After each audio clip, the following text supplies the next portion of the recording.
What's good, YouTube? It's your host, S.H.I.N.O. This show goes with a slogan, and you are now watching MVP Magazine, and it is time to look at one of the most anticipated shooters of this year, Battlefield 5.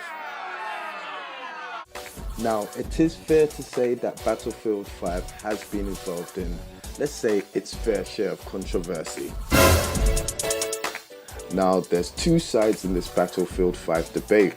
There's the fan side, that hardcore consumer that says, hey, if we're going to have a World War II setting, we want an accurate depiction.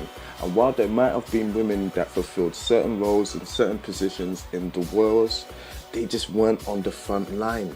And if you're going to have an accurate depiction, you gotta have an accurate depiction. I do see that side of the debate. And there's also the developers who say we want to be more all-inclusive, being as that it's a time when there's more women entering gaming, and they just want to be more inclusive and have something or an avatar that represents them, which it makes sense in a monetary sense and for inclusion and just rounding out the game. It does make a sense in that aspect.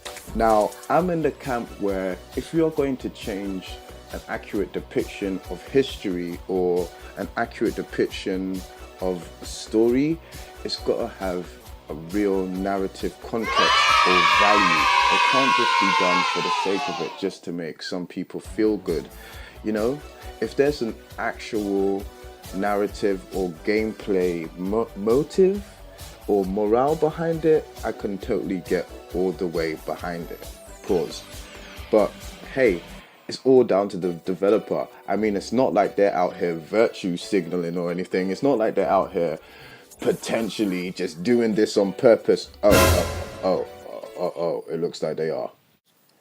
Now, when inclusion and diversity is used as a marketing tactic rather than something that's actually done in artistic integrity or wanting to improve a narrative or gameplay, we can only expect negative hubris from fans, because it feels like something that's just been done as a cheap cash grab or just a cheap marketing tactic to get people who aren't even interested in a product to just buy it.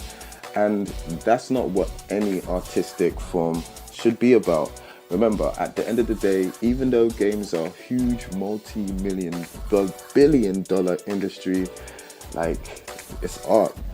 Games are art at the end of the day. And yes, developers, we do want more inclusion. We do want more diversity in video games, but it shouldn't be at the cost of the integrity of the product you are trying to provide, man. I don't need to be playing as a pink-haired lesbian chick who flies, with a hangover, just to be able to get your point that this character is supposed to be an individual and liberated. You guys are really trying to hammer home some points and some ideals that don't even exist on the mainstream, and frankly, it's getting a little weird. And I find it so funny that developers always take this defensive stance whenever people try and call them out on their bull and just make it like about something it's not. When you try to make an accurate depiction or just criticism of the game, they just try and make it all about sexism and stuff like that. But then they have the nerve to be surprised when stuff like this happens.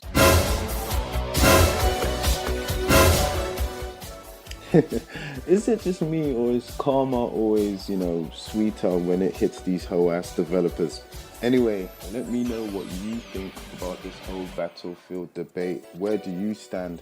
Do you think that historical accuracy should be preserved, or do you think, inclusion is the way of the game, and do you think things should be changed? Now, to tell the truth, as I said before, if it has some artistic merit, I'm all for changes. But if it's just done for virtue signaling and just to make a quick buck, just leave it out. Have some respect. Anyway, thank you for rocking out with your boy. Peace.